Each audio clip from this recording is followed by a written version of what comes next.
Well, good afternoon. This afternoon, about 5 o'clock, we received a call for a building that had collapsed in the middle of Main Street.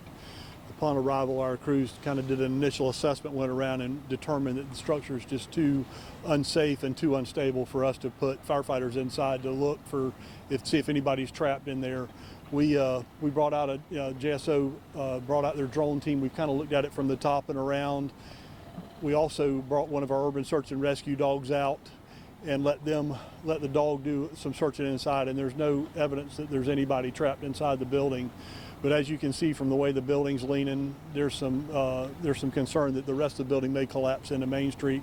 So right now we have municipal code compliance. It's on the way out here, and they'll make a determination on what the steps are going forward, probably with the city engineer looking at it and determine whether the building needs to come down tonight or whether it can wait till in the morning. With that, I'll take any questions. Is it possible the wind pushed this building into the street like this? I don't know because I wasn't here. Looking what the drone shows us from above, it looks like a lot of the roof structure had rotted and already collapsed. And when you get that, then you don't have a lot of stability in the wall, so it doesn't take a lot of wind or anything else forces to push that down. And will this street stay closed until you guys can make a determination of whether to bring the building down tonight or tomorrow or wherever that is? Yeah, it's going to have to stay closed. If you see behind me, you can see where the largest pile of debris kind of fell out into Main Street, but there's debris all the way across to the other side of Main Street. We just can't take a chance of somebody driving by and getting hit should it collapse. So we'll keep it closed until they render the building safe. However, the engineers say that needs to happen. And what was the function of the building before? I'm not aware. It's just a building's all I know. How long it's been abandoned? Any idea? No, sir.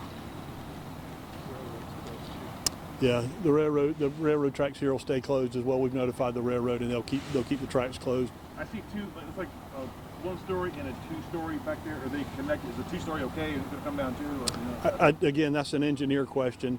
I know what we can see from above is that the roof structure on that building is gone as well, which kind of makes it pretty unsafe when you start trying to, have some demolition on this side of the structure as well. So, but again, that's why you have structural engineers to tell us what the best way to do that is. Is this the first time you ever heard anything about this building in particular, with the type of damage, any type of damage?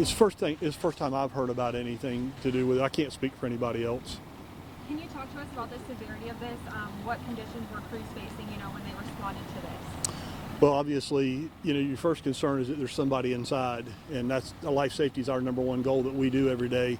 And we had crews that kind of ducked their head in there a little bit, just trying to make sure they didn't see or hear anybody.